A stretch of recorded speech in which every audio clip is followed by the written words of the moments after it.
"We're using your mother-in-law's savings for this trip," Carol announced, her tone oddly casual. "It'll eventually become Tyler's inheritance anyway, so it's fine, right?" she added, as if to justify their actions. My brother and his wife had rushed over immediately after my mother passed away, not to offer condolences, but to seize her bank book and withdraw her savings before I could even submit her death certificate to the government office. "You used Mom's money, huh?" I managed to ask, trying to suppress my anger. Carol's response was shockingly nonchalant. "Yeah, we spent about $10,000 on the trip." Oh.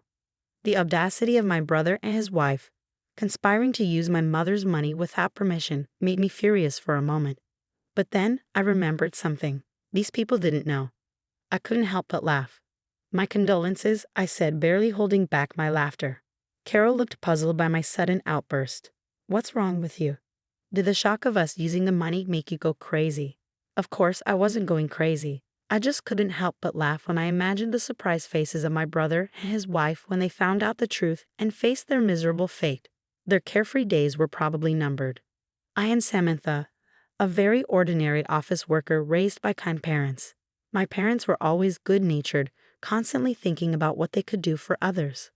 Their kindness sometimes led them to being deceived or burdened with unfair responsibilities, but I admired them nonetheless. However, my brother Tyler had a completely different personality. He was always calculating what was beneficial for him and acted accordingly. To him, our parents, who would go out of their way to help others, were incomprehensible. As Tyler grew up, his rebellion against our parents intensified. In high school, he began to demand more money from them, saying, "If you can afford to do something for others, you can give me more allowance." Despite accepting Tyler's personality, our parents never changed their beliefs. Their unwavering character only frustrated him more. Tyler's negative feelings towards our parents only grew stronger in college. Taking advantage of the fact that our parents paid for his tuition, Tyler spent his college days partying and eventually failing a year, causing them trouble. Parents should naturally devote themselves to their children, right? Or can you only be kind to others but not your own family? Tyler would argue, justifying his selfish behavior. After graduating college, Tyler moved out and started living on his own. Although he left home without notice, he complained. Living a decent life on his first paycheck seemed impossible for Tyler. He kept returning to our parents' house for living expenses before heading back to his own place. Concerned about him, our parents kept giving him money whenever he asked. When I finally got a job, I decided to support our parents financially in place of Tyler.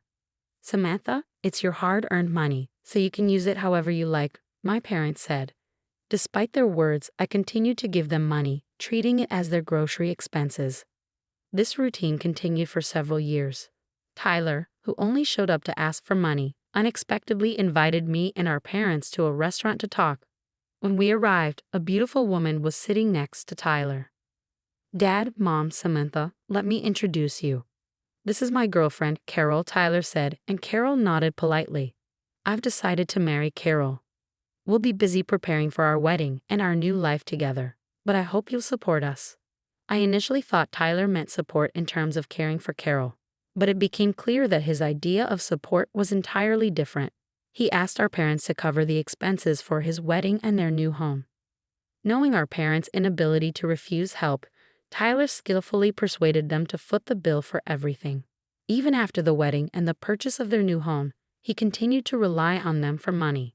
Carol, his wife, grew accustomed to this lifestyle and began living more extravagantly. However, this lavish lifestyle was short-lived. Our father's health deteriorated and he was hospitalized. Even with insurance, hospital stays are expensive. To ensure our retired parents wouldn't struggle financially, Tyler had to reconsider his reliance on them. I proposed to my brother that we both shoulder the burden of the hospital bills. "You've been living at home and receiving assistance from Mom and Dad, and you've had a fair share of financial support from them too, right? This is the time for us to step up and help them," I reasoned. But my brother didn't see it that way. "Why should I?" he retorted. "It's Dad's fault for not taking care of his health. He neglected himself while always helping others. That's his responsibility." Following that conversation, my brother stopped visiting our parents' house altogether. Neither he nor Carol, his wife, made a single visit to our father while he was in the hospital. It was my mother and I who desperately took care of him until he passed away. Even when we informed them of our father's death, they didn't offer any assistance with the funeral arrangements. They briefly showed up at the funeral but failed to greet our relatives properly before leaving. Our relatives looked at them with disdain, but they seemed indifferent. My mother, who had bravely taken on the role of chief mourner during the funeral, began to lose her energy after the funeral, clearly affected by the loss of my father. Tyler, Mom has been feeling down lately. She wants to see you. Can you visit her at home sometimes? I asked my brother. After a brief pause, he responded, by the way, what happened to Dad's inheritance? It all went to Mom. It seems they had decided that's what they would do when Dad was still alive. I informed him. Realizing the gravity of the situation, I felt a foreboding sense of dread and immediately cautioned my brother. Mom has control of the money now, right? He inquired. Yes, but listen carefully, I urged, sensing his intentions. Mom is emotionally vulnerable right now. Don't even think about taking advantage of her financially, okay? I need you to come and support her. That's what's important. What's the point of going if I can't get any money out of it? It's not worth my time, he retorted dismissively. Despite my insistence that we wouldn't be providing him with any financial assistance, my brother never set foot in our parents' house again. Then, just 6 months after our father's passing, our mother also succumbed. Despite her weakened state, my brother showed no concern. Upon learning of her death, he hurried back to our parents' house. I hoped he would fulfill his duties as the eldest son during the funeral. But to my dismay, he and his wife vanished as soon as it began. Frantically, I tried calling his cell phone, but it went straight to voicemail. In the end, I assumed the role of chief mourner in his absence, managing to navigate through the funeral proceedings alone. Several days later, I finally managed to get in touch with my brother. Samantha, this is Carol, came the voice on the other end. Where's Tyler? I asked anxiously. He's busy with boarding procedures and can't come to the phone. Carol replied casually. Boarding procedures? Where are you? We're at JFK Airport. We're leaving the United States in a few hours. Lol. My heart sank as I processed the revelation. You're leaving the United States and going abroad. Yes, we're going on an international trip, Carol confirmed, devoid of any hint of remorse or regret. I was taken aback by my brother and his wife's swift decision to embark on an overseas trip immediately after our mother's passing.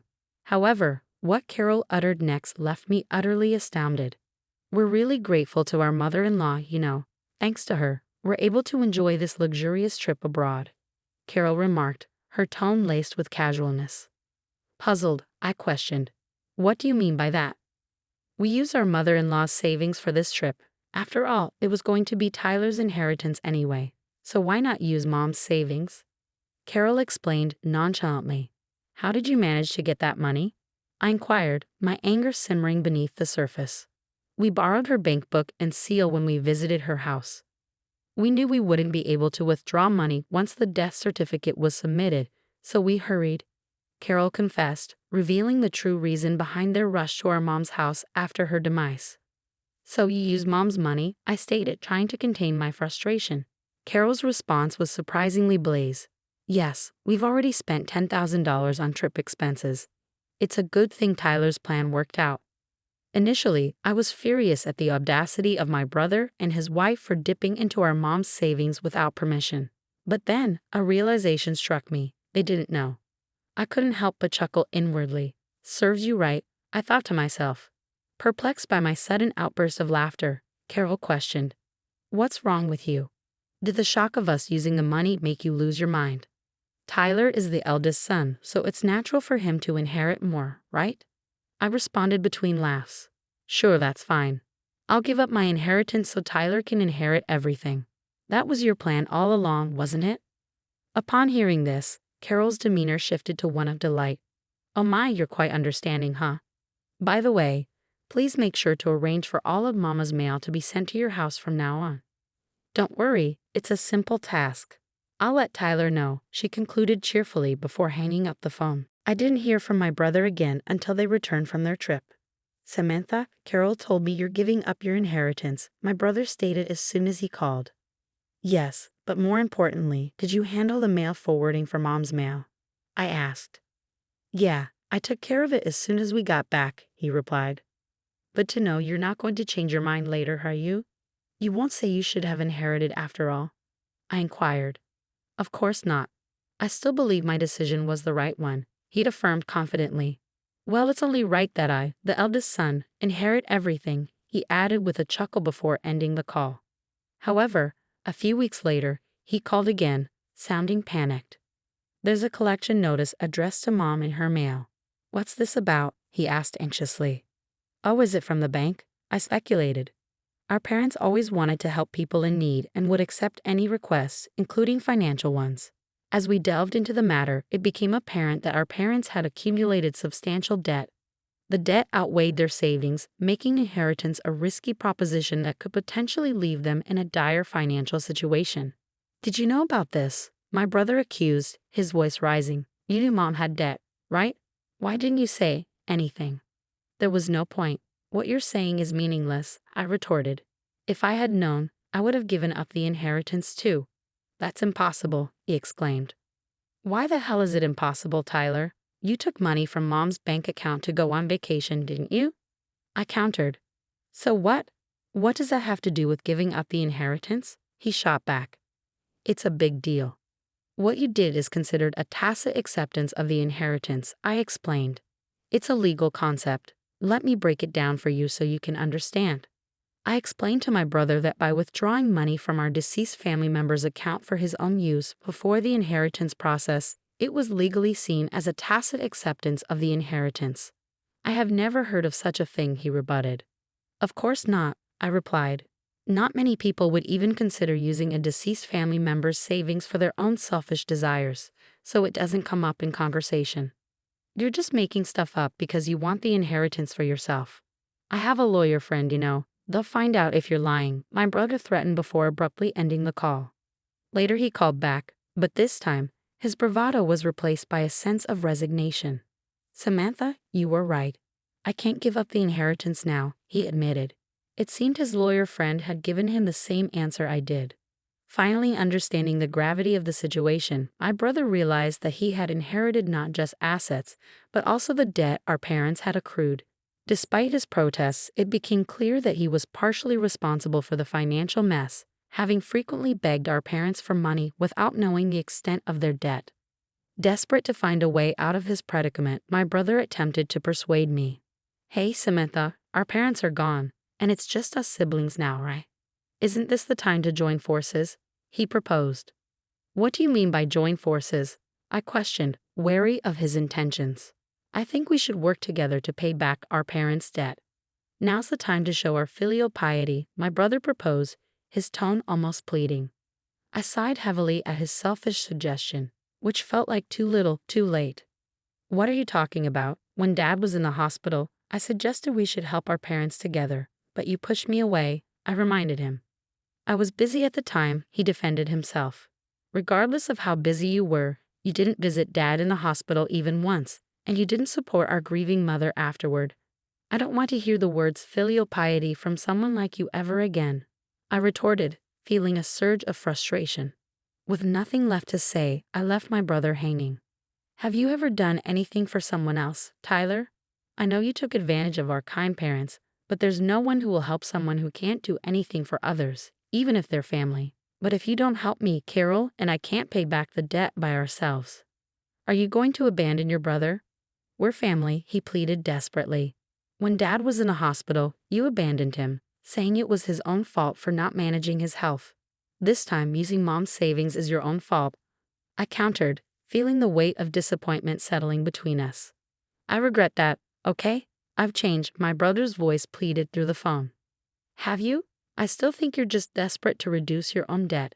And even if you've changed, the person you should apologize to is no longer in this world. It's too late. I interjected firmly, cutting him off before hanging up the phone. I had no intention of helping him. After all the trouble he had caused our parents throughout the years, burdened with debt and unable to live the carefree life they once had, Tyler and Carol's relationship quickly turned sour. However, living separately would only incur more expenses. Unable to afford even the moving expenses, they had no choice but to continue their married life together, bickering all the while.